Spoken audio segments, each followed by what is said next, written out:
Malamig ang papel sa nanginginig na kamay ni Fatima. Hindi ito resibo mula sa grocery. Hindi rin ito galing sa hardware. Pangalan ng isang mamahaling restaurant ang nakasulat dito. Isang pangalang hindi niya kailanman narinig mula sa kanyang asawa. La Serena. Sa ibabaw ng mesa sa kanilang harapan, nanatiling hindi nagagalaw ang espesyal na hapunan na inihanda niya. Ang paborito ni Rodel na sinigang na hipon ay malamig na, ang kanin ay naninigas na sa ibabaw, at ang 2 baso ng wine ay tila pinagpawisan na sa paghihintay. Ito dapat ang kanilang ika-15 anibersaryo. Nagsuot pa si Fatima ng bagong bestida, isang simpleng pulang damit na alam niyang paborito ni Rodel. Nag-ayos siya ng buhok at naglagay ng kaunting kolorete sa mukha. Umaasang mapapansin siya nito pag-uwi. Ngunit dumating si Rodel makalipas ang 3 oras. Pagod at walang gana. May biglaang meeting, hon. Sorry, sabi nito. Kasabay ng isang mabilis at walang kabuhay-buhay na halik sa kanyang pisngi. Iniabot nito ang coat na agad namang isinabit ni Fatima. Dumiretso ito sa banyo para maligo at ni hindi man lang sinulyapan ang lamesa o ang itsura ng kanyang asawa. Doon, sa bulsa ng coat, nahanap ni Fatima ang resibo. Isang katibayan ng isang gabing hindi para sa kanya. Naalala niya ang kanilang unang anibersaryo. Sa isang maliit na karinderya lang sila kumain, pero hawak ni Rodel ang kanyang kamay sa buong oras na yon at nangako ito sa kanya. Balang araw, Fatima, dadalhin kita sa pinakamamahaling restaurant sa buong mundo. Ikaw lang. Isang pangakong napako na ngayon ay tinutupad nito para sa iba. Lumabas si Rodel mula sa banyo, nakatapis lang ng tuwalya. Anong ulam? Tanong nito, na para bang isang ordinaryong araw lang ang lahat. Itinago ni Fatima ang resibo sa kanyang bulsa. Pilit siyang ngumiti, isang nangiting hindi umabot sa kanyang mga mata. Sinigang, ang paborito mo. Busog na ako, hon, sabi ni Rodel habang nagpapatuyo ng buhok. Sa opisina lang kami kumain, nagpa-deliver lang ng pizza. Pizza. Napakabilis nitong gumawa ng kasinungalingan. Napaka-natural na kung hindi lang niya hawak ang ebidensya, marahil ay maniniwala na naman siya. Umupo si Rodel sa kama at kinuha ang kanyang cellphone. Nagsimula itong magtipa at isang maliit na ngiti ang sumilay sa mga labi nito. Isang nangiting hindi na para sa kanya. Pinagmasdan lang siya ni Fatima mula sa kinatatayuan. Ang bawat pagtawa nito sa cellphone ay tila isang punyal na sumasaksak sa kanyang puso. Ang pagmamahal na dating sa kanya, ngayon ay ipinagkakait na. Hindi na siya umiyak. Pagod na ang mga mata niya sa pagluha tuwing gabi. Sa pag-iisip kung saan siya nagkulang. Ngayong gabi, ang lungkot ay napalitan ng isang kakaibang bagay. Isang malamig at matigas na bagay na nabubuo sa kanyang dibdib. Determinasyon. Kinagabihan, habang mahimbing na natutulog si Rodel sa kanyang tabi, dahan-dahang bumangon si Fatima. Ang hininga nito ay amoy alak, hindi amoy trabaho. Pumunta siya sa sala at binuksan ang kanilang lumang laptop. Nanginginig ang kanyang mga daliri habang tinatype niya ang mga salitang nakasulat sa resibo. La Serena. Lumabas ang isang magandang website. Mga larawan ng mamahaling pagkain, ng mga magkasintahang masayang kumakain, ng isang lugar na tila paraiso. At sa pinakailalim ng pahina, may isang link siyang nakita. Careers! Pinindot niya ito. May bakanting posisyon. Isang posisyon na hindi nangangailangan ng mataas na pinag-aralan o karanasan. Waitress. Urgently needed. Napatingin siya sa kanyang refleksyon sa madilim na screen ng laptop.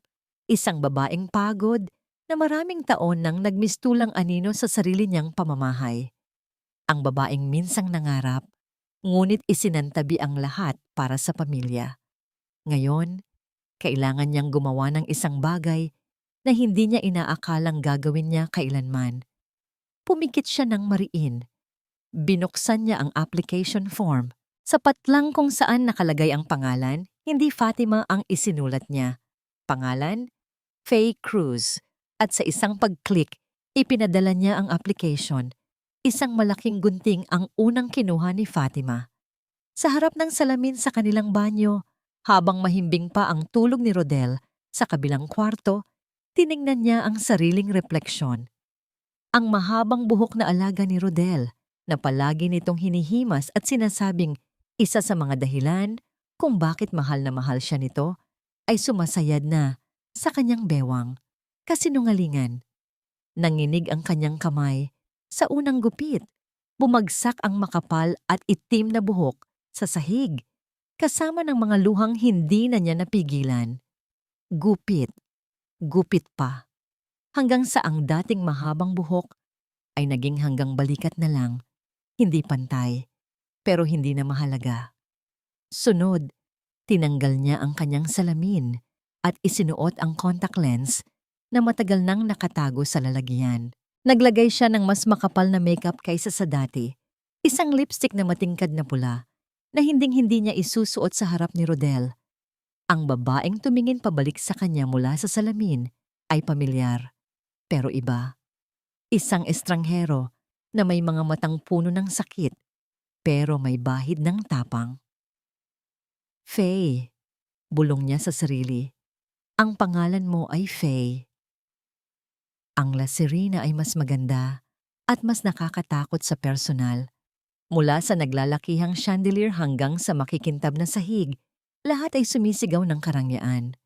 Pakiramdam ni Fatima ay isa siyang basahan na napadpad sa isang palasyo. Miss Cruz?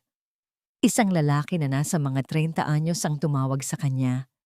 Matikas ang tindig nito, seryoso ang mukha, at may mga matang tila kayang basahin ang nasa isip mo. Siya si Tristan, ang may-ari. Base sa pangalang nakalagay sa pinto ng opisina. Maupo ka. Umupo si Fatima. Nanginginig ang mga kamay na nakapatong sa kanyang kandungan. Ang kanyang resume ay halos blanko, maliban sa kanyang pangalan at address. Wala kang karanasan sa restaurant, sabi ni Tristan. Hindi isang tanong kundi isang pahayag. Oo po, sir. Pero mabilis po akong matuto. At kailangan ko po talaga ng trabaho para sa pamilya ko.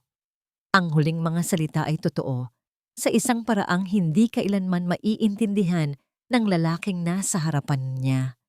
Tinitigan siya ni Tristan ng matagal. Nakita nito ang panginginig ng kanyang mga kamay. Nakita nito ang determinasyon sa kanyang mga mata na pilit tinatago ang takot. Sige, sabi ni Tristan sa wakas na ikinagulat ni Fatima. Isang linggong training. Kapag hindi mo kinaya, pasensyahan tayo. Magsimula ka bukas. Ang unang araw ni Fatima bilang Faye ay isang malaking sakuna. Nahihirapan siyang balansihin ang tray na puno ng mga baso. Nalilito siya sa mga numero ng lamesa. Ang kanyang suot na uniforme ay tila naiiba sa kanyang pakiramdam. Sa isang pagkakataon, habang nagmamadali siyang magdala ng order sa isang table, natapilok siya. Gumewang ang tray sa kanyang kamay. Napapikit siya, hinihintay ang tunog ng nababasag na babasagin. Ngunit isang kamay, ang mabilis na sumalo sa ilalim ng tray, pinipigilan itong bumagsak. Huminga ka lang ng malalim. Isang pamilyar na boses ang nagsabi. Si Tristan.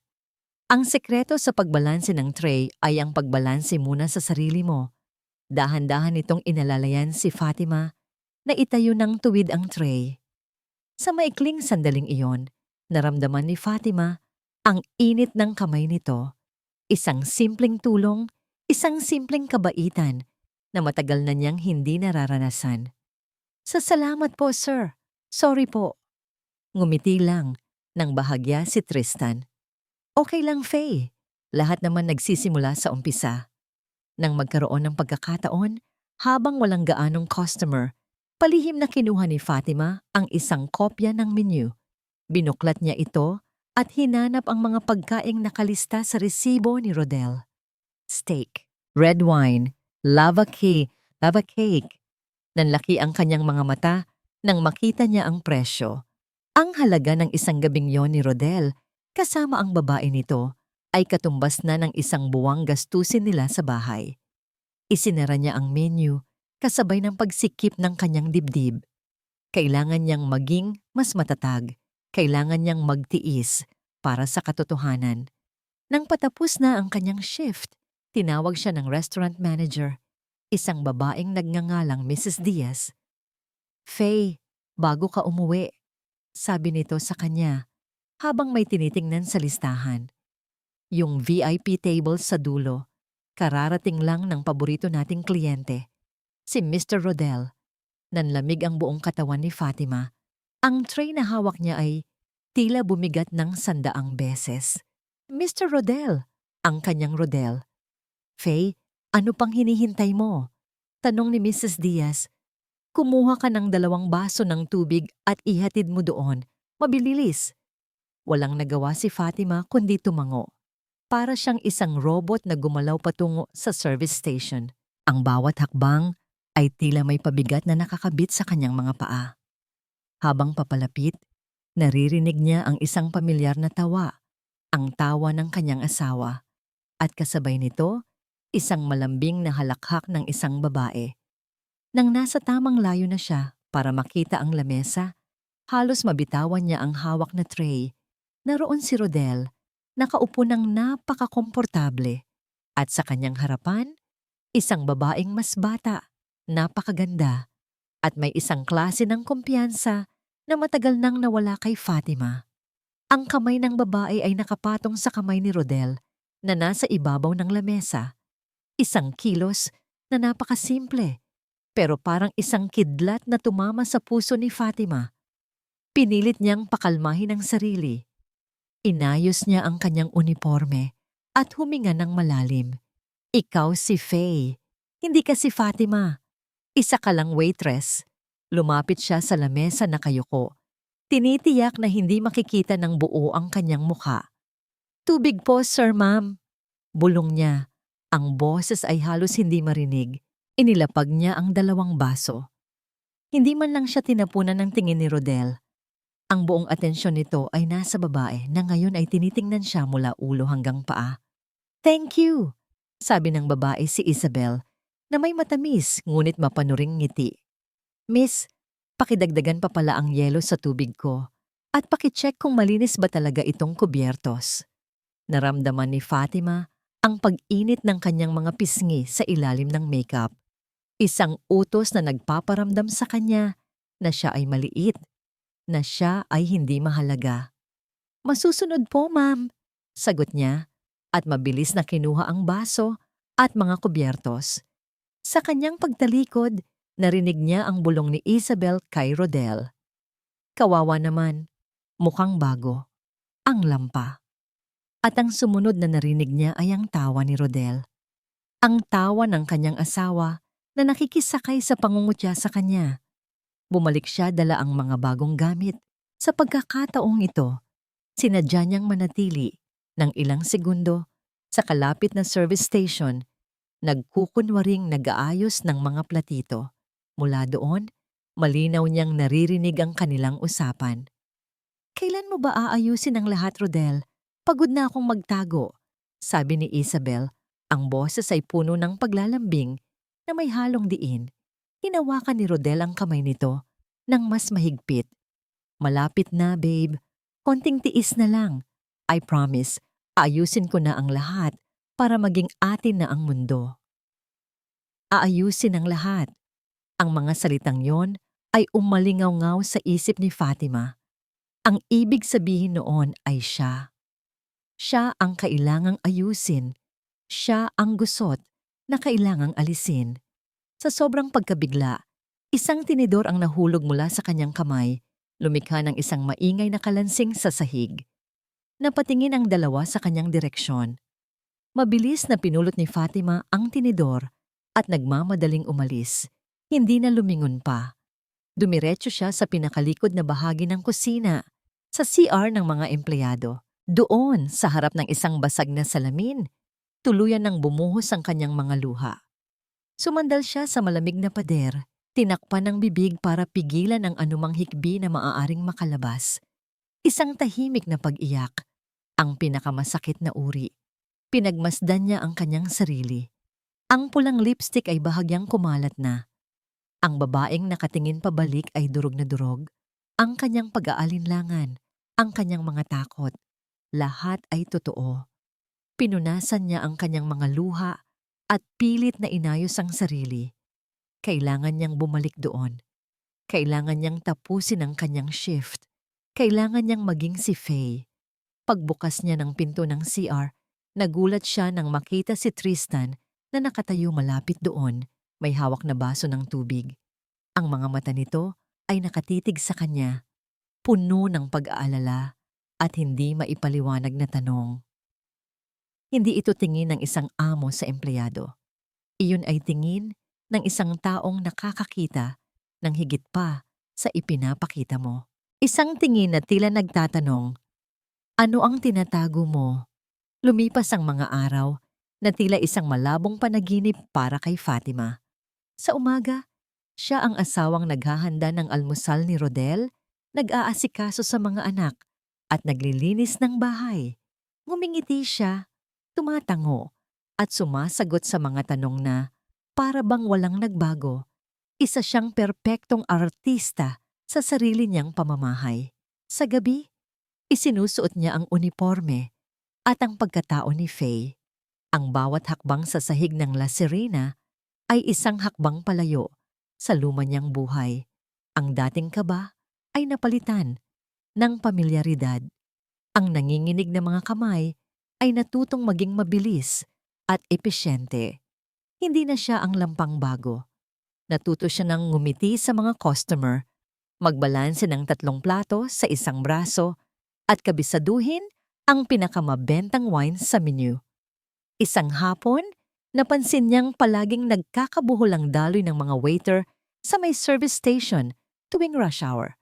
Nag-oobserba siya. May isang maliit na estante ng baso na nakaharang sa daanan. Nilakasan niya ang kanyang loob at nilapitan si Tristan sa opisina nito. Sir, may suggestion lang po sana ako. Magalang niyang sabi. Yung estante po ng baso sa labas, kung ililipat po natin sa kabilang pader, mas bibilis po ang galaw ng lahat. Tumingin sa kanya si Tristan.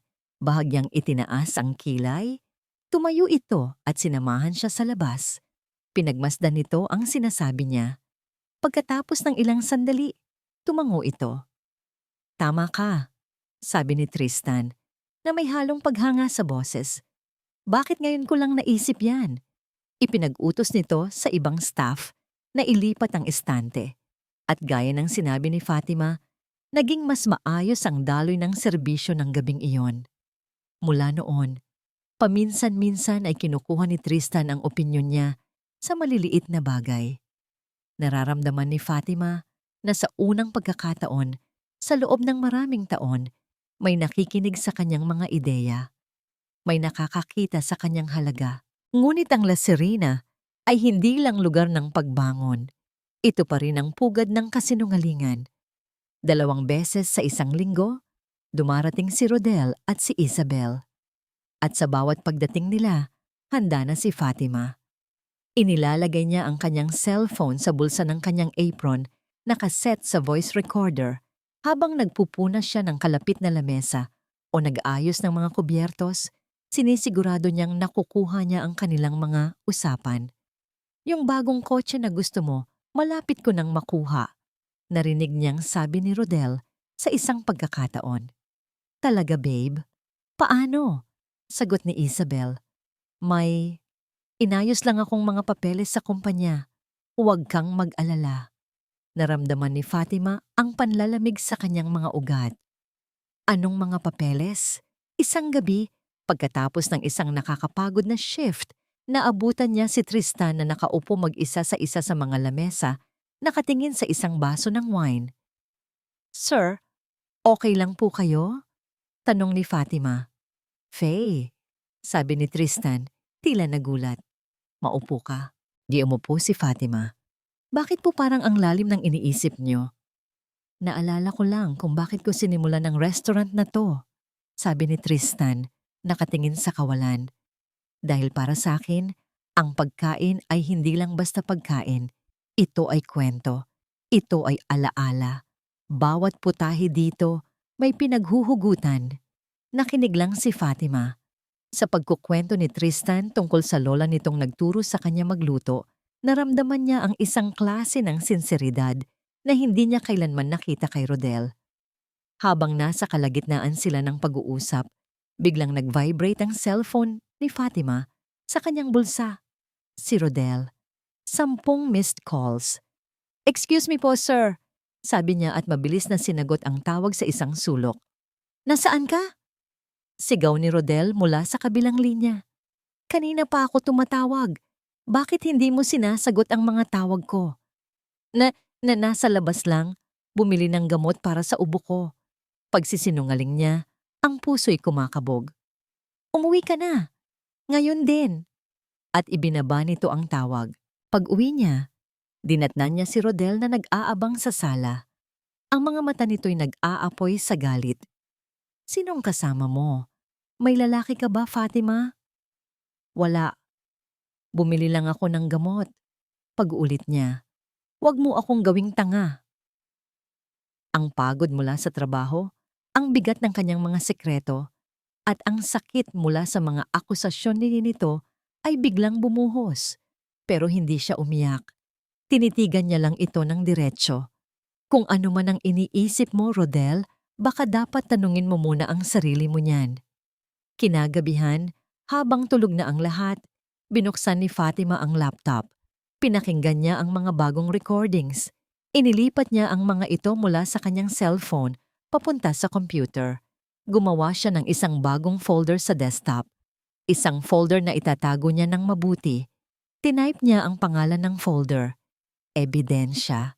Nang isasara na niya ang laptop, biglang pumasok si Rodel sa kwarto. "Hon?" sabi nito sa isang malambing na tono. Isang biglaang pagbabago mula sa galit nito kanina. "Naisip ko lang, para makabawi ako sa pagiging busy ko, bakit hindi tayo mag-dinner sa labas sa Sabado? Isama natin ang mga bata." Napalunok si Fatima. Sige. Saan naman?" Ngumiti si Rodel, isang nangiting nagpatayo ng lahat ng balahibo sa kanyang batok. "May bagong restaurant na sinasabi ang mga kaibigan ko. Maganda raw doon, sa La Serena." Sakit ng ulo, lagnat, masama ang tiyan. Paulit-ulit na sinabi ni Fatima sa isip ang mga posibleng dahilan para hindi pumasok sa trabaho sa araw ng Sabado. Ngunit alam niyang hindi siya pwedeng umabsent. Kakasimula pa lang niya. Isang maling galaw lang ay pwede siyang matanggal. Walang pagpipilian si Fatima. Kailangan niyang harapin ang apoy. Nang araw na yon, mas maaga siyang pumasok sa La Serena. Nagsuot siya ng disposable face mask. Nagdahilan siyang may sipon siya at ayaw niyang makahawa. Dinagdagan niya rin ang kapal ng kanyang eyeliner, umaasang mag-iiba ng husto ang itsura ng kanyang mga mata. "Faye, sigurado kang kaya mo?" tanong sa kanya ni Mrs. Diaz na may pag-aalala. "Kaya ko po, ma'am. Sayang po ang sahod." Pilit niyang ngiti. Nang dumating ang pamilya niya, pakiramdam ni Fatima ay hihimatayin siya anumang oras. Si Rodel, arogante gaya ng dati, ang nanguna sa paglakad. Ang dalawa nilang anak ay tuwang-tuwa sa ganda ng lugar. At nasa likod si Fatima, ang tunay na asawa at ina, nakatago sa likod ng isang uniforme at isang maskara. Nasa counter si Tristan, pinagmamasdan ang operasyon ng restaurant nang mapansin niya ang pamilyang pumasok. Pamilyar sa kanya ang lalaki. Ito yung bastos na customer na kasama ng isang magandang babae ilang araw na ang nakalipas. Ngayon, kasama nito ang mukhang simple nitong asawa at 2 anak. Nagbabago pala ng kasama. Isip ni Tristan. Napansin niyang nanigas ang katawan ni Faye nang makita nito ang mga bagong dating. Ang dalaga ay agad na yumuko at nagkunwaring abala sa pag-aayos ng mga menu. May kakaiba. May tensyon sa hangin na tila siya lang ang nakakaramdam. "Faye, table number 7. Utos ni Mrs. Diaz. Nakita ni Tristan kung paano napapikit ng mariin si Faye bago huminga ng malalim at naglakad papunta sa lamesa ng pamilya, sa lamesa ng lalaking iyon. "Good evening po. Welcome to La Serena," sabi ni Fatima. Pilit na nilalakihan ang boses para mag-iba ito. "Mama?" Napahinto ang mundo ni Fatima sa tanong ng kanyang bunsong anak na si Miguel. Ang mga mata ng bata ay puno ng pagtataka habang nakatitig sa kanya. "Miguel, ano ka ba? Huwag mong kinakausap ang staff." Saway agad ni Rodel, hindi man lang tumitingin kay Fatima. "Huwag mong pansinin yan. Hindi yan ang mami mo." Parang isang kutsilyo ang tumusok sa puso ni Fatima. "Hindi yan ang mami mo." Nagpatuloy siya sa pagkuha ng kanilang order, nanginginig ang kamay habang nagsusulat sa maliit na notepad. "Bilisan mo, miss. Gutom na kami," sabi ni Rodel. Pumitik pa ng daliri sa hangin. "At itong tubig, bakit parang hindi malamig? Palitan mo to." Tahimik lang siyang tumango at tumalikod. Bawat hakbang palayo sa lamesang yon ay isang malaking tagumpay. Mula sa kanyang kinatatayuan, kitang-kita ni Tristan ang lahat. Kitang-kita niya ang pagpitik ng daliri ng lalaki. Narinig niya ang pagtaas ng boses nito. At nakita niya ang pagyuko ni Faye, na tila pasan ng buong mundo sa kanyang mga balikat. Isang galit ang unti-unting umakyat sa kanyang dibdib. Ayaw na ayaw niya sa lahat ay ang mga taong minamaliit ang kanyang mga empleyado. Naglakad siya papalapit sa lamesa. Kalmado, professional. "Magandang gabi po," bati ni Tristan sa pamilya na may isang pilit na ngiti. "May problema po ba tayo sa serbisyo?" Tinaasan siya ng kilay ni Rodel. "Sino ka?" "Ako po ang may-ari," sagot ni Tristan. "Narinig ko lang po na may reklamo kayo." "Wala. Okay na. Itong waitress mo lang ang bagal," sabi ni Rodel. "Pasensya na po kayo," sabi ni Tristan. Ngunit ang kanyang mga mata ay nakatingin kay Rodel ng may diin. "Ang mga staff ko po ay sinanay ng mabuti para magbigay ng magalang at mabilis na serbisyo. Baka po nagkaroon lang ng hindi pagkakaintindihan." Naramdaman ni Rodel ang banayad na paghamon sa tono ni Tristan. Inirapan lang siya nito at bumaling sa mga anak. Tapos na ang usapan. Bago umalis, sinulyapan ni Tristan si Faye. Nakita niya ang isang bahagyang pagtango mula rito, isang tahimik na pasasalamat. Nang sa wakas ay umalis na ang pamilya, nakahinga ng maluwag si Fatima. Pinunasan niya ang lamesa, inaalis ang lahat ng bakas ng kanilang pag-upo doon. Nang mag-isa na lang siya sa sulok na yon, naramdaman niya ang unti-unting pag-init ng kanyang mga mata. "Ayos ka lang." Nagulat si Fatima sa biglaang pagsulpot ni Tristan sa kanyang tabi. "Oo po, sir. Okay lang po," sagot niya. Hindi makatingin ng diretso. "Grabe ang ugali ng lalaking yon," sabi ni Tristan. Hindi itinatago ang pagkaini. "Pasensya ka na sa kanya." Hindi sumagot si Fatima. "Sino ba yon?" tanong ni Tristan. Ang boses ay mas malumanay na ngayon. "Kaano-ano mo siya?" Hindi alam ni Fatima kung ano ang isasagot. Ang pagod, sakit at hiya ay naghalo-halo na sa kanyang dibdib. Tumingala siya at sa ilalim ng malalamlam na ilaw ng La Serena, nakita ni Tristan ang isang butil ng luha na pumatak mula sa mata ng babaeng kaharap niya. "Faye?" Umiling si Fatima. Ang lahat ng kasinungalingan ay tila bumigay na. Sa isang hininga na puno ng sakit at katotohanan, sinabi niya ang mga salitang magpapabago sa lahat. "Asawa ko po siya." Natigilan si Tristan. Ang mga salitang binitiwan ni Fatima ay tila isang malaking bato na bumagsak sa gitna ng tahimik na restaurant. Ilang segundo siyang hindi nakapagsalita. Pinoproseso ang narinig. Tumingin siya sa paligid. "Halika," sabi niya sa mahinang boses. "Sa opisina tayo mag-usap." Sa loob ng kanyang opisina, ipinagtimpla ni Tristan si Fatima ng isang tasang mainit na tsa. Ang mga kamay ni Fatima ay nanginginig pa rin habang hawak ang tasa. Ipagpaumanhin niyo po, sir. Hindi ko po dapat sinabi. Bulong ni Fatima. Nakayuko. Huwag mo akong tawaging sir ngayon, Faye. O Fatima. Sabi ni Tristan, umupo sa silyang nasa tapat niya. Naiintindihan ko. Tumingin si Fatima sa kanya. Nagtataka. Hindi sa parehong paraan. Pagpapatuloy ni Tristan, isang malungkot na ngiti ang sumilay sa kanyang mga labi. Pero alam ko ang pakiramdam ng maloko, ng matrader. Nagkwento siya ng kaunti tungkol sa kanyang nakaraan, tungkol sa isang kasintahan na hindi lang niloko ang puso niya, kundi tinakbuhan din ang pera na pinaghirapan niya. Sa unang pagkakataon, naramdaman ni Fatima na may isang taong nakakaintindi sa kanya. Isang taong hindi siya hinuhusgahan. Ang bigat sa kanyang dibdib ay bahagyang gumaan dahil sa simpatiya mula sa taong halos hindi pa niya kilala. Pangako, sabi ni Tristan, mananatiling sekreto ang lahat ng ito. Ang trabaho mo dito, ligtas. Isang malaking pasasalamat ang bumalatay sa mukha ni Fatima. Salamat, halos pabulong niyang sabi. Lumipas ang ilang araw. Mas naging kumpiyansa si Fatima sa trabaho. Alam na may kakampi siya. Ngunit ang kanyang pagmamanman kay Rodel ay hindi tumigil. Naging mas maingat siya. Isang hapon, habang naglalabas siya ng mga damit ni Rodel, may napansin siyang text message sa cellphone nito na hindi agad nabura. Galing ito sa isang numerong hindi nakasave. 4 p.m. Velvet Cafe.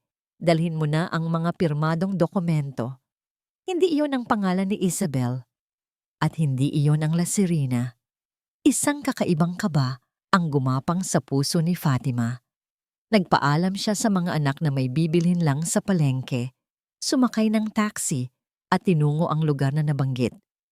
Ang Velvet Cafe ay isang maliit at hindi gaanong pansinin na lugar, malayo sa karangyaan ng La Serena. Mula sa labas, sa likod ng isang tinted na salamin ng katabing tindahan, kitang-kita ni Fatima ang kanyang asawa. Nakaupo si Rodel kasama ang isang lalaking mukhang makapal ang bulsa at may itsurang hindi mapagkakatiwalaan. May inilabas si Rodel na isang brown envelope. Dahan-dahang lumapit si Fatima sa bintana ng cafe, nagkubli sa isang malaking halaman. Hindi niya marinig ang lahat, pero sapat na ang kanyang nakikita at naririnig na pira-pirasong usapan para mabuo ang isang nakakatakot na larawan. Siguraduhin mong malinis ang paglipat ng pera. Narinig niyang sabi ng lalaki. Walang makakaalam. Ang akala ng lahat, nalulugi ang investment na yon, sagot ni Rodel. Pirma na lang ng tatay ni Fatima ang kulang sa mga to. Ang tatay ni Fatima. Parang binuhusan ng nagyayelong tubig si Fatima. Ang kumpanyang tinutukoy nila, iyon ang negosyo na itinayo ng kanyang mga magulang. Isang negosyo kung saan may malaki silang parte dahil sa mana na iniwan sa kanya.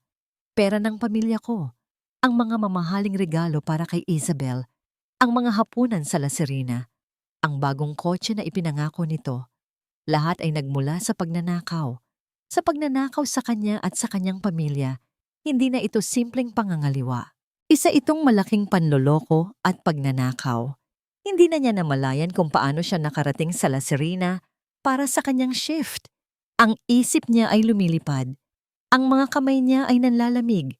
Ang galit sa kanyang puso ay mas matindi pa kaysa sa sakit na naramdaman niya noong una.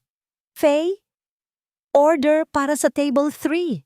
Sigaw ni Mrs. Diaz. Kinuha ni Fatima ang tray.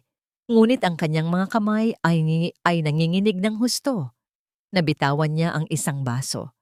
Bumagsak ito sa sahig at nabasag. Lumikha ng ingay na nagpalingon sa lahat. Ano ba naman yan, Faye? Ngunit hindi si Mrs. Diaz ang narinig niya. Si Tristan, na nakita ang lahat, ay mabilis na lumapit. Ako na dyan, sabi nito kay Mrs. Diaz, at pagkatapos ay hinila si Fatima palayo sa eksena. Sumunod ka sa akin. Dinala siya nito sa likod, sa may staff exit. Inabutan siya nito ng isang bote ng tubig. Nakita ni Tristan ang itsura ng kanyang mukha. Maputla. Ang mga mata ay nanlalaki sa gulat at galit. Anong nangyari? Mahinang tanong ni Tristan. Hindi ito dahil sa asawa mo at sa babae niya, hindi ba? May iba pa. Tumingin si Fatima sa kanya. Ang mga luha ay nagbabadyang tumulo, ngunit hindi dahil sa lungkot, dahil sa matinding galit. Hindi lang siya manloloko, sabi ni Fatima. Ang boses ay nanginginig sa puot. Magnanakaw din siya. Naramdaman ni Fatima ang pagbabago sa hangin. Si Isabel, na dati kontento nang maging reyna sa tabi ni Rodel, ay nagsimula nang magpakita ng pagkainis sa tuwing nasa paligid si Faye. Napapansin ni Fatima ang matatalim na tingin nito habang nag-uusap sila ni Tristan tungkol sa trabaho. Nakikita niya ang pag-ikot ng mga mata nito kapag pinupuri ni Tristan ang kanyang serbisyo. Para kay Isabel, si Faye ay hindi lang isang waitress. Isa siyang langaw na masyadong malapit sa liwanag na para sa kanya lamang. Isang gabi, habang puno ang restaurant, muling dumating sina Rodel at Isabel. Ang gabi ay naging entablado para sa isang masamang plano. Babe, CR lang ako, paalam ni Isabel kay Rodel. Habang pabalik mula sa banyo, sinadya ni Isabel na dumaan sa likuran ni Fatima na abala sa pag-aayos ng isang lamesa. Sa isang mabilis at halos hindi mapapansing kilos, aksidenteng nahulog ni Isabel ang kanyang mamahaling clutch. Kasbag sa sahig, malapit sa paanan ni Fatima. Ay, ang bag ko! Sigaw ni Isabel, sapat na para makuha ang atensyon ng lahat. Mabilis na pinulot ni Fatima ang bag at magalang na iniabot. Ma'am, heto po. Ngunit sa halip na magpasalamat, binuksan ni Isabel ang bag at naghahalongkat. Bigla, ang kanyang muka ay nagpakita ng pagkagulat at pag-aalala. Nasaan na? Nawawala ang pera ko. Sigaw niya ulit, mas malakas ngayon. May 20,000 pesos ako dito. Sigurado ako. Agad na lumapit si Mrs. Diaz. Anong nangyari, ma'am? Siya, sabi ni Isabel, sabay turo kay Fatima. Siya lang ang malapit sa bag ko noong nahulog. Sigurado akong kinuha niya. Lahat ng mata ay napunta kay Fatima. Ang mga bulungan ay nagsimula. Hindi po totoo yan, depensa ni Fatima. Nanginginig ang kanyang boses. Kung hindi totoo, bakit ayaw mong kapkapan ka namin? O mas mabuti pa, halongkatin natin ang locker mo. Hamon ni Isabel. Walang nagawa si Mrs. Diaz kundi sundin ang protocol. Dinala nila si Fatima, kasama si Isabel sa staff room. Sa harap ng ilang mga kasamahan, binuksan ang locker ni Fatima. At naroon, sa ilalim ng kanyang uniforme, ang isang makapal na bungkos ng tig-1,000 piso. Nanlaki ang mga mata ni Fatima, isa itong patibong. See? Sabi sa inyo eh! Tili ni Isabel na may ngiting tagumpay. Ngunit bago pa man makapagsalita si Mrs. Diaz, isang boses ang pumuno sa kwarto. Itigil yan! Si Tristan. Nakatayo siya sa may pinto, ang kanyang mukha ay seryoso at walang emosyon. Sir Tristan, hindi ako naniniwala, sabi ni Tristan. Ang mga matay nakapako kay Isabel. Bago tayo gumawa ng anumang konklusyon, titingnan ko muna ang CCTV footage mula sa bawat anggulo ng restaurant. Biglang nawala ang nangiti sa mukha ni Isabel. Pinauwi muna ni Tristan si Fatima.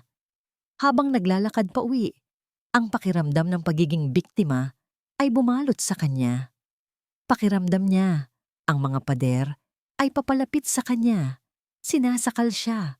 Pagdating sa bahay, dumiretso siya sa kanilang kwarto. Ang lugar na dati paraiso niya ay isa na ngayong kulungan. Humiga siya sa kama at pumikit. Umaasang mawala ang lahat kahit sandali. Nang imulat niya ang mga mata, isang maliit na kislap ang nakuha ng kanyang atensyon. Isang kislap na hindi dapat nandoon. Galing ito sa itaas, mula sa smoke detector na nakakabit sa kisame. Kinabahan siya. Kumuha siya ng upuan at maingat na inakyat ito. Tinitigan niya ng malapitan ng smoke detector. At doon, sa gitna, nakita niya ito. Isang maliit na itim na tuldok na bahagyang kumikinang. Isang lente ng kamera. Napasigaw siya sa isip. Ang kanyang huling santuwaryo, ang kanyang pribadong espasyo ay nilapastangan na rin. Pinapanood siya. Alam ni Rodel. Kasabay ng katotohanan yon, tumunog ang kanyang cellphone. Pangalan ni Rodel ang nasa screen. Sinagot niya ito, nanginginig. Hindi galit ang boses ni Rodel. Ito ay malamig, mapanganib. Anong tinatago mo sa akin, Fatima? Pagkatapos ng tawag na yon, halos hindi na siya makahinga. Ngunit ilang sandali lang, muling tumunog ang kanyang telepono. Si Tristan. Faye, sabi nito sa kabilang linya. Ang boses ay apurado. Nakita ko na ang video. Alam ko na kung sino ang nag-frame sa'yo. Malinaw na malinaw, pero may mas malala pa akong nakita. Ang katahimikan sa loob ng kanilang bahay ay mas nakakabingi kaysa sa anumang sigaw. Nakatayo lang si Fatima sa gitna ng sala, hawak ang cellphone kung saan kausap niya si Tristan kanina. Hindi pa nagsisink in sa kanya ang lahat. Ang kamera sa kwarto, ang tawag ni Rodel, ang babala ni Tristan. Maya-maya, narinig niya ang tunog ng isang sasakyang humarurot at biglang huminto sa tapat ng kanilang bahay. Bumukas ang pinto ng malakas. Si Rodel. Ang kanyang muka ay hindi muka ng isang taong naguguluhan. Ito ay muka ng isang halimaw na nagising. Sa isang kamay, hawak nito ang isang pamilyar na damit. Ang kanyang uniforme sa laserina. Ano ito? Sigaw ni Rodel. Ibinato ang uniforme sa mukha ni Fatima. Anong klaseng kalokohan ito, Fatima? Tiningnan ni Fatima ang asawa. Ang takot na dati bumabalot sa kanya ay biglang nawala. Napalitan ito ng isang malamig na tapang. Bakit hindi mo itanong sa sarili mo yan? Sagot niya. Ang boses ay kalmado ngunit puno ng diin. Anong klaseng kalokohan ang ginagawa mo sa Lacerina? Sa Velvet Cafe, sa pera ng pamilya ko? Ang pagbanggit sa Velvet Cafe ang nagpatigil kay Rodel. Ang galit sa mukha nito ay nahaluan ng gulat. At pagkatapos ay ng purong pagkasuklam. Alam na niya. Walang hiya ka, bulong ni Rodel. Hindi ka lang pala asawa na hindi marunong makontento. Isa ka palang espiya sa sarili mong pamamahay. Natuto lang ako sa pinakamagaling, ganti ni Fatima. Natuto ako sa'yo. Doon na sumabog si Rodel. Hindi niya sinaktan si Fatima ng pisikal, ngunit ang kanyang mga salita ay mas masakit pa sa sampal. Tapos na tayo. Sigaw niya. Akala mo ba may laban ka sa akin? Isang hamak na housewife ka lang, walang trabaho, walang pera. Sinong maniniwala sa'yo? Pumunta si Rodel sa kanilang kwarto. Nang bumalik ito, may dala na itong maleta. Ang mga gamit ni Fatima. Ibinagsak niya ito sa sahig. Lumayas ka. Ang mga anak ko, sabi ni Fatima. Ang boses ay nagsimula ng manginig. Hindi ko sila iiwan. Wala kang karapatan sa kanila. Tumawa si Rodel ng mapakla. Sino ang pipiliin nila? Ang ina na isang waitress na sinungaling o ang ama na kayang ibigay ang lahat? Aalis ka sa pamamahay na ito ng mag-isa.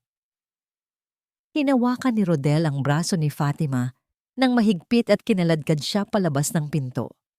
Rodel, maawa ka.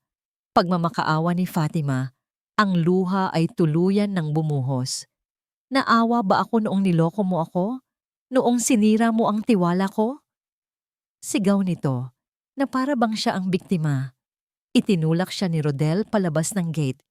Bumagsak si Fatima sa malamig na semento. Narinig niya ang paglock ng gate. Narinig niya ang pagsara ng pinto. At pagkatapos, katahimikan. Nagsimulang umulan. Dahan-dahan, ngunit lumalakas. Nababasa ang kanyang damit, ngunit hindi niya ito alintana. Nakatingin lang siya sa bahay na minsan niyang tinawag na tahanan. Ang lugar kung saan niya binuo ang kanyang mga pangarap. Ang lugar na ngayon ay isang kulungan para sa kanyang mga anak, kasama ang isang halimaw. Wala siyang dala. Ang suot na damit lang at ang cellphone sa kanyang bulsa. Wala siyang pera. Wala siyang pamilya sa malapit. Wala siyang matatatakbuhan. Pakiramdam niya, ito na ang katapusan. Lahat ay nawala. Basang-basa at nanginginig sa ginawa't sakit, kinuha niya ang kanyang cellphone. Nanginginig ang kanyang mga daliri habang pinipindot ang nag-iisang pangalan sa kanyang isip na maaaring makatulong sa kanya. Si Tristan. Ilang ring lang ay sumagot ito. Faye? Nasaan ka? Papunta na ako dyan. Wala na. Wala na ang lahat. Hikbi ni Fatima sa telepono.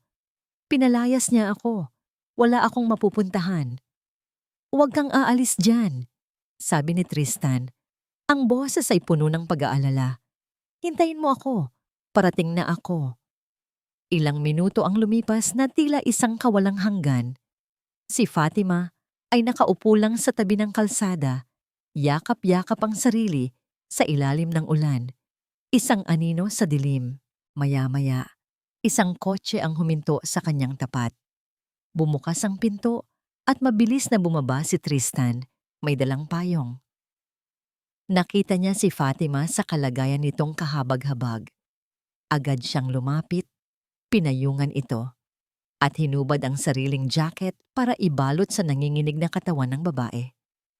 Halika na, sabi ni Tristan sa isang malumanay ngunit matatag na boses. Itinayo niya si Fatima at inalalayan papasok sa kanyang sasakyan. May kailangan kang malaman tungkol kay Isabel. Ang biyahe papunta sa kanyang kondo ay binalot ng katahimikan na binabasag lamang ng tunog ng humahagulgol na si Fatima at ng malakas na patak ng ulan sa bintana ng sasakyan. Bawat hikbi niya ay parang isang karayom na tumutusok sa puso ni Tristan. Pagdating nila, agad siyang kumuha ng malinis na tuwalya at isang malaking t-shirt mula sa kanyang aparador. Magpalit ka muna, sabi niya. Iniabot ang mga ito kay Fatima nang hindi tumitingin ng diretso. Huwag kang mag-alala, lalabas muna ako. Pumunta siya sa kusina at nagpakulo ng tubig. Habang hinihintay ito, sumandal siya sa counter at napapikit. Ang imahe ni Fatima na basang-basa at durog na durog sa ilalim ng ulan ay hindi maalis sa kanyang isip. Isang galit na matagal na niyang hindi naramdaman ang muling umakyat sa kanyang dibdib. Isang galit para sa lalaking gumawa nito sa kanya. Isang galit para sa babaeng kasabwat nito. Lumabas si Fatima mula sa kwarto. Suot ang kanyang malaking damit na halos magmukhang bestida sa kanya. Ang mga mata niya'y maga, ngunit ang pag-iyak ay huminto na. Upo ka, sabi ni Tristan. Inilapag ang isang tasang mainit na tsokolate sa harap niya. Umupo si Fatima. Salamat. Sa lahat. Wala yon, sabi ni Tristan. Umupo sa tapat niya. Fatima, kailangan mong makita ito. Inilabas niya ang kanyang laptop at binuksan ang isang video file. Ito ang kopya ng CCTV footage mula sa restaurant ng gabing iyon. Unang ipinakita sa video si Isabel na aksidenteng nabitawan ng bag. Pagkatapos ay ang komosyon, ngunit pinindot ni Tristan ang pause at nag-zoom in. Nag-zoom in siya ng husto sa kamay ni Isabel habang pasimple nitong inilalaglag ang isang bungkos ng pera sa locker ni Fatima bago ito sumigaw. Kitang-kita, siya ang naglagay, sabi ni Tristan. Pero hindi yan ang pinakamahalaga. Iplinay niya ang isa pang video. Ito ay kuha mula sa ibang anggulo, mas malapit sa counter. Nakita nila si Isabel na nag-aayos ng kanyang buhok habang naghihintay kay Rodel. Sa isang sandali, itinaas nito ang kanyang kamay para ayusin ang isang hikaw. At sa pag-angat ng manggas ng kanyang blusa, isang bagay ang luminaw sa kanyang pulso. Isang peklat. Isang maliit, ngunit kakaibang peklat na hugis bituin. Napatingin si Fatima kay Tristan, nagtataka. Huminga ng malalim si Tristan. Noong bata pa kami, panimula niya, ang boses ay bahagyang nanginginig. May kapatid ako sa ama, si Isabelita. Halos hindi kami magkasama, Dahil magkaiba ang aming mga ina, puno siya ng galit at inggit. Pakiramdam niya, pinabayaan siya ng aming ama. Isang alaala ang biglang bumalik sa isip ni Tristan. Isang araw, naglalaro kami malapit sa isang construction site. Nahulog siya. Isang matulis na bakal ang tumama sa pulso niya. Ako ang nagligtas sa kanya. Ako ang bumuhat sa kanya papuntang ospital. Ang peklat na yon, hinding-hindi ko makakalimutan. Tumingin siya ng diretso kay Fatima. Nang umalis siya sa bahay sa edad na 18, galit siya sa mundo, galit siya sa akin. Ang huli niyang sinabi sa akin ay, "Babalikan kita, Tristan. Sisirain ko ang lahat ng mahalaga sa'yo." Biglang nagbago ang pangalan. Isabelita. Isabel. Napasinghap si Fatima. Ang lahat ng piraso ay biglang nagkadugtong-dugtong sa kanyang isipan. Kaya sa restaurant mo siya nagpunta. Bulong ni Fatima. Hindi yun nagkataon lang. Hindi, sabi ni Tristan. Ang kanyang mga kamao ay nakakuyom na. Ginamit niya ang asawa mo para makapasok sa mundo ko. Ang plano niya ay sirain kayong dalawa ng sabay. Sirain ang pamilya mo at sirain ang negosyo ko. Ang pagtataksil na naramdaman ni Fatima ay mas dumoble pa. Hindi lang siya biktima ng isang simpleng pangangaliwa. Ginamit siya bilang isang kasangkapan sa isang mas malaki at mas masamang paghihiganti. Ngunit sa gitna ng gulat, isang bagong damdamin ang nabuhay sa loob ni Fatima. Hindi na pagiging biktima, kundi isang nag-aalab na pagnanais para sa hustisya. Tumingin siya kay Tristan. Nakita niya sa mga mata nito ang parehong apoy. Hindi na sila 2 taong nagkataon lang na nagkakilala.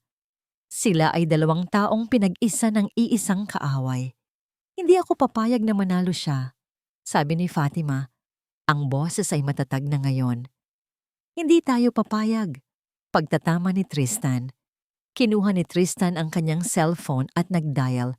Inilagay niya ito sa loudspeaker. Attorney Romero, sabi ni Tristan, may kliyente ako para sa'yo. Ikinuwento nila ng mabilis ang lahat. Ang panloloko, ang pagnanakaw sa kumpanya, ang frame-up, at ang pagkakakilanlan ni Isabel. Malakas ang laban natin, sabi ng abogado sa kabilang linya na nagbigay ng kaunting pag-asa kay Fatima. May mga ebidensya tayo. Ang mga recordings, ang CCTV footage, magagamit natin ang lahat ng yan. Gawin mo ang lahat, utos ni Tristan. May isa lang problema, sabi ng abogado. Kaka-check ko lang. May nauna na. Kaninang hapon lang, nagsampa ng kaso si Rodel. Anong kaso? Tanong ni Tristan. Petition for annulment and sole custody of the children, sagot ng abogado. At ang ginamit niyang dahilan ay mental instability at emotional distress sa panig ni Fatima. Ang loob ng korte ay malamig at tahimik. Pakiramdam ni Fatima ay bawat bulong, bawat pag-ubo ay umuulit-ulit sa kanyang pandinig. Nakaupo siya sa tabi ng kanyang abogado, si Attorney Romero, habang si Tristan ay nasa likuran niya, isang tahimik na presensya na nagbibigay sa kanya ng lakas. Sa kabilang panig, nakaupo si Rodel at ang abogado nito. Sa tabi niya, si Isabel, nagsuot ng isang simpleng puting bestida na para bang isa siyang anghel. Ang kanilang mga muka ay puno ng kumpiyansa. Nagsimula ang paglilitis. Ang unang mga oras ay isang purong pagpapahirap para kay Fatima. Ang abogado ni Rodel ay magaling. Ipinipinta niya si Fatima bilang isang asawang pabaya, isang ina na hindi matatag ang pag-iisip. Ginamit nila ang kanyang pag-a-apply bilang waitress ng palihim, bilang ebidensya ng kanyang pagiging hindi makatwiran. Ipinakita nila ang mga bank statement na wala siyang sariling ipon. Pinalalabas na siya'y isang taong palaasa. Mrs. Sandoval, tanong ng abogado ni Rodel habang nakatayo si Fatima sa witness stand. Hindi ba totoo na ilang beses kang nagkulong sa kwarto at umiiyak? Na nagdulot ng pag-aalala sa iyong asawa at mga anak? Hindi makasagot si Fatima. Oo, umiyak siya dahil sa sakit na idinulot ni Rodel. Hindi ba totoo na ikaw ay nagsimulang magtrabaho nang hindi ipinapaalam sa iyong asawa, isang kilos na nagpapakita ng kawalan ng tiwala at pagtatago ng sekreto? Bawat tanong ay isang patibong, isang baluktot na bersyon ng katotohanan na idinisenyo para sirain siya. Tumingin siya kay Rodel. Nakita niya ang isang nangisi sa mga labi nito, ngunit ng pagkakataon na ni Attorney Romero, dahan-dahang nagbago ang ihip ng hangin. Mr. Sandoval, tanong ni Attorney Romero, nang si Rodel na ang nasa stand.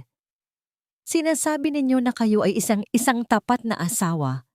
Maaari niyo bang sabihin sa korte kung nasaan kayo noong gabi ng inyong ika-15 anibersaryo? May meeting ako sa opisina. Mabilis na sagot ni Rodel. Ganon po ba? Ngumiti si Attorney Romero at naglabas ng isang dokumento. Dahil ayon sa logbook ng building kung nasaan ang opisina ninyo, wala pong kahit anong meeting na naganap ng gabing iyon. At ayon sa resibong ito, kayo ay nasa La Serena. Namutla si Rodel. Sunod-sunod na inilabas ni Attorney Romero ang mga ebidensya, ang mga litratong kuha ni Fatima, ang mga bank transfer mula sa account ng kumpanya papunta sa personal na account ni Isabel, at ang pinakamatindi sa lahat, ang mga audio recording. Iplinay ang recording sa buong korte. May inayos lang akong mga papeles sa kumpanya. Huwag kang mag-alala. Malapit na, babe. Konting tiis na lang. I promise, aayusin ko na ang lahat para maging atin na ang mundo. Ang boses ni Rodel at Isabel ay umalingaw-ngaw sa loob ng silid. Ang kumpiyansa sa mukha ni Rodel ay unti-unting nawala, napalitan ng pawis at pagkataranta. Ang huling tinawag sa witness stand ay si Tristan. Kalmado siyang naglakad. Isinalaysay niya ang lahat. Ang pag-a-apply ni Fatima, ang paninira ni Isabel, at ang pagkatuklas niya sa tunay na pagkatao nito base sa peklat. Ipinakita sa korte ang malinaw na CCTV footage ng paglalagay ni Isabel ng pera sa locker ni Fatima. Nang si Isabel na ang tinanong, lahat ay kasinungalingan. Hindi ko po siya kapatid at hindi ko po alam ang tungkol sa pera. Pagtanggi niya, umiiyak.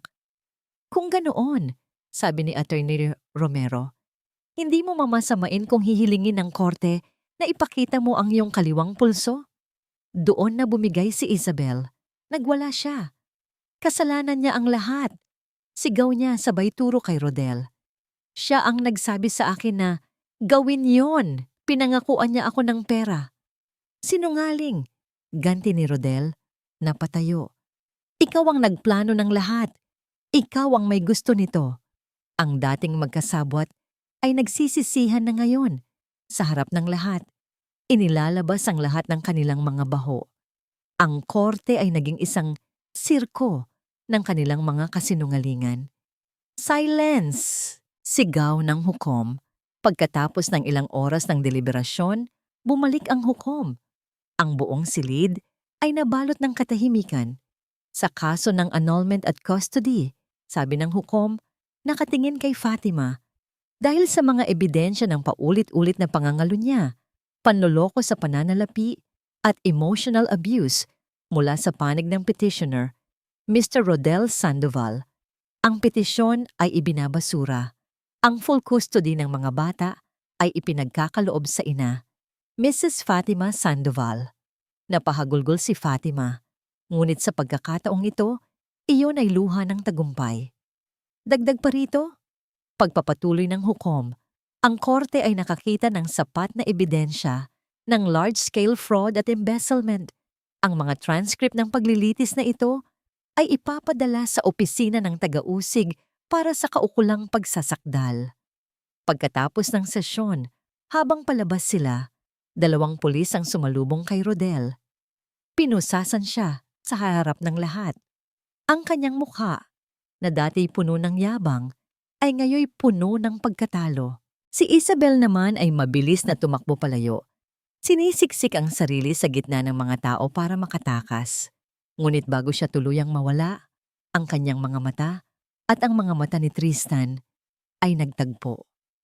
Walang salitang binitiwan, ngunit sa isang tingin na yon, nakita ni Tristan ang lahat, ang galit, ang inggit, ang pagkatalo. Naiwan si Fatima sa gitna ng hallway, napapaligiran ng ingay, ngunit sa kanyang isip, merong isang perpektong katahimikan.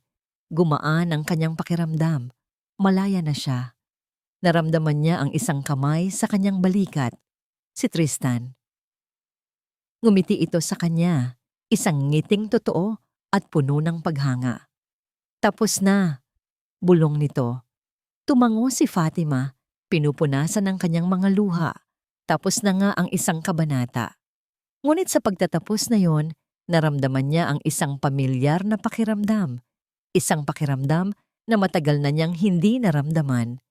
Pag-asa. Isang linggo pagkatapos ng paglilitis, lumipat si Fatima at ang kanyang mga anak sa isang maliit ngunit maaliwalas na apartment. Ang pera mula sa paunang settlement ng kaso ay sapat para makapagsimula sila muli. Habang inaayos nila ang kanilang mga gamit, naririnig ni Fatima ang masayang tawanan ng kanyang mga anak. Isang tunog na matagal niyang hindi narinig sa loob ng kanilang malaking bahay na puno ng tensyon. Mama, pwede po ba nating isabit to sa pader? Tanong ng kanyang anak na si Miguel. Hawak ang isang drawing nila ng pamilya. Silang tatlo lang. Ngumiti si Fatima at niyakap ang anak. Oo naman anak, isasabit natin lahat ng magagandang bagay dito. Bumalik siya sa trabaho sa La Serena, hindi na bilang si Faye, kundi bilang si Fatima. Ang mga kasamahan niya ay sinalubong siya ng respeto at paghanga. Hindi na siya ang waitress na laging nakayuuko. Ngayon, siya na ang tumutulong sa pagpapatakbo ng lugar. Fatima, simula ngayon, ikaw na ang bagong assistant manager. Inanunsyo ni Tristan isang araw sa harap ng lahat.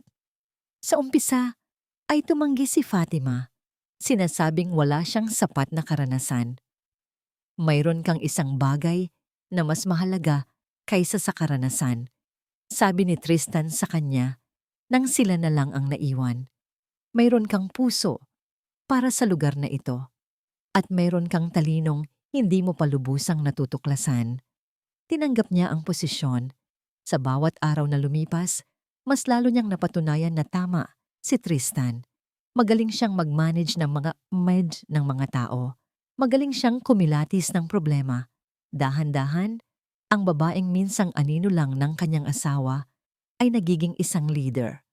POV, Tristan. Pinagmamasdan ni Tristan si Fatima mula sa kanyang opisina. Nakikita niya kung paano ito makipag-usap sa mga staff ng may kalinga, kung paano nito inaayos ang mga gusot ng may kahinahunan.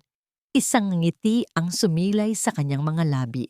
Ang pagtulong niya kay Fatima ay naging pagtulong na rin niya sa sarili. Sa pagtuntong ni Fatima sa kanyang buhay, unti-unting nawawala ang pader na itinayo niya sa paligid ng kanyang puso. Nawawala ang takot na muling magtiwala. Isang hapon, pagkatapos ng trabaho, inaya niya itong maglakad sa dalampasigan, malapit sa restaurant. Naglalakad sila nang walang imikan, pinakikinggan ang tunog ng mga alon. Natatakot pa rin ako minsan, pag-amin ni Fatima, nakatingin sa papalubog na araw.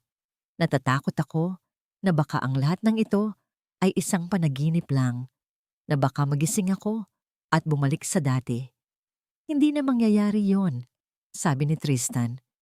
Dahil ang Fatima na kasama ko ngayon ay hindi na pareho sa Fatima na unang pumasok sa restaurant ko.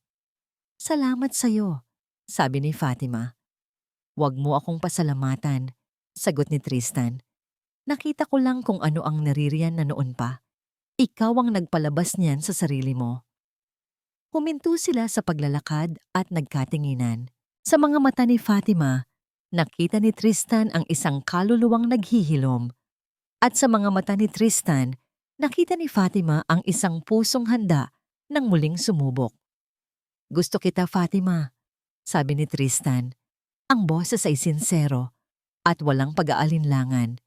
higit pa sa isang kaibigan. Pero alam kong kailangan mo pa ng panahon at handa akong maghintay. Isang tunay na ngiti, ang unang tunay at masayang ngiti na walang bahid ng sakit. Ang namutawi sa mga labi ni Fatima, hindi siya sumagot, hindi na kailangan. Ang kanyang mga mata na ang nagsalita. POV, Fatima. Pag-uwi ni Fatima sa kanyang apartment ng gabing iyon, may isang sulat na naghihintay para sa kanya sa ibabaw ng mesa. Galing ito sa kulungan. Galing kay Rodel. Nanginginig ang kanyang mga kamay habang binubuksan ito. Ang sulat ay puno ng pagsisisi, ng paghingi ng tawad, ng mga pangakong magbabago siya. Noong unang panahon, ang sulat na ito ang wawasak sa kanya. Ang sulat na ito ang magpapaisip sa kanya na bumalik. Ngunit ngayon, habang binabasa niya ang mga salita, awa ang naramdaman niya, hindi na galit. Awa para sa isang taong nawala sa sarili nitong kasakiman. Pagkatapos basahin, hindi niya itinago ang sulat. Hindi niya ito sinunog. Dinala niya ito sa kusina at itinapon sa basurahan kasama ng mga balat ng gulay na ginamit niya para sa hapunan kanina. 6 na buwan ang lumipas. Ang La Serena ay mas naging matagumpay sa ilalim ng pamamahala ni Fatima at Tristan. Hindi na ito isang lugar ng masasamang alaala para kay Fatima. Ito na ngayon ang simbolo ng kanyang bagong simula. Ang bawat sulok ay nagpapaalala sa kanya hindi ng sakit, kundi ng lakas na natagpuan niya sa sarili. Isang maaraw na hapon ng Sabado, nasa parke si Fatima kasama ang kanyang mga anak. Naghahabulan sila, nagtatawanan. Napaupo siya sa isang bench, pinapanood ang dalisay na kasiyahan sa mga mukha ng mga ito. "Mama, tignan mo. Kaya ko nang mag-isa." Sigaw ni Miguel mula sa itaas ng slide. Ngumiti si Fatima. "Ang galing-galing mo naman, anak." Sa sandaling iyon, naramdaman niya ang isang kompletong kapayapaan. Ang mga peklat ng nakaraan ay naroon pa rin, ngunit hindi na ito masakit. Ang mga ito'y mga paalala na lang ng isang laban na kanyang naipanalo. Ang sulat ni Rodel ay tuluyan na niyang kinalimutan. Ang pagpapatawad na tutunan niya ay hindi para sa taong nanakit sa'yo. Ito ay para sa sarili mo.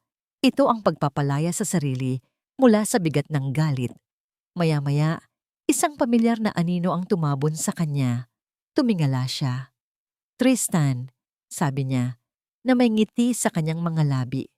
May dala itong isang pumpon ng sunflowers, ang kanyang paborito. "Na-miss ko kayo," sabi ni Tristan. Umupo sa tabi niya. "Tito Tristan!" Sigaw ng mga bata at tumakbo palapit sa kanya. Masaya nila itong niyakap. Sa loob ng 6 na buwan, si Tristan ay naging isang konstanteng presensya sa buhay nila. Isang kaibigan, isang tito, isang haligi. "Kamusta ang reyna ng La Serena?" Tanong ni Tristan nang sila na lang ang naiwan sa bench habang ang mga bata ay naglalaro na ulit. "Heto, pagod pero masaya," sagot ni Fatima. "Salamat sa mga bulaklak. May mas maganda pa akong ibibigay sa iyo mamaya," sabi ni Tristan na may misteryosong namangiti. "Pagsundo ko sa iyo mamaya pagkatapos ng shift mo." Kinagabihan, pagkatapos ng isang abalang serbisyo sa restaurant, nag-aayos na si Fatima para umuwi nang hintayin siya ni Tristan sa labas. "Saan tayo pupunta?" tanong ni Fatima. "Basta, sumama ka sa akin." Naglakad sila sa dalampasigan, sa parehong lugar kung saan sila unang nag-usap ng masinsinan. Sa pagkakataong ito, ang dilim ay pinalitan ng libo-libong maliliit na ilaw. May mga parol na nakasabit sa mga puno ng niyog. Sa gitna, may isang maliit na lamesa para sa dalawa na may kandila at 2 baso ng wine. "Ano to?" tanong ni Fatima. Ang kanyang puso ay nagsimulang bumilis. 6 na buwan na," sabi ni Tristan. Hinawakan ng kanyang mga kamay. 6 na buwan na akong naghihintay. 6 na buwan na kitang pinagmamasdan na maghilom, na lumakas, na muling mahanap ang sarili mo. At sa bawat araw na lumilipas, mas lalo lang akong nahuhulog sa'yo. Ang mga mata ni Tristan ay puno ng sinseridad at pagmamahal. Isang pagmamahal na kalmado, hindi mapusok. Isang pagmamahal na nagbibigay, hindi naniningil. Fatima, pagpapatuloy niya.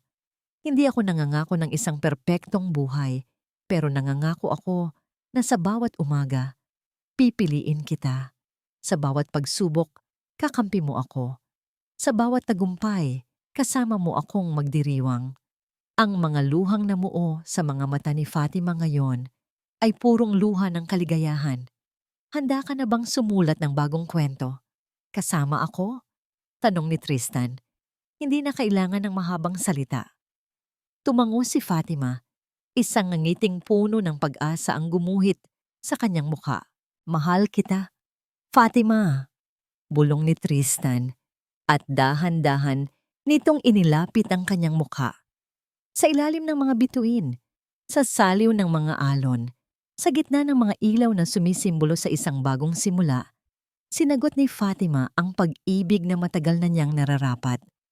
Mahal din kita, Tristan.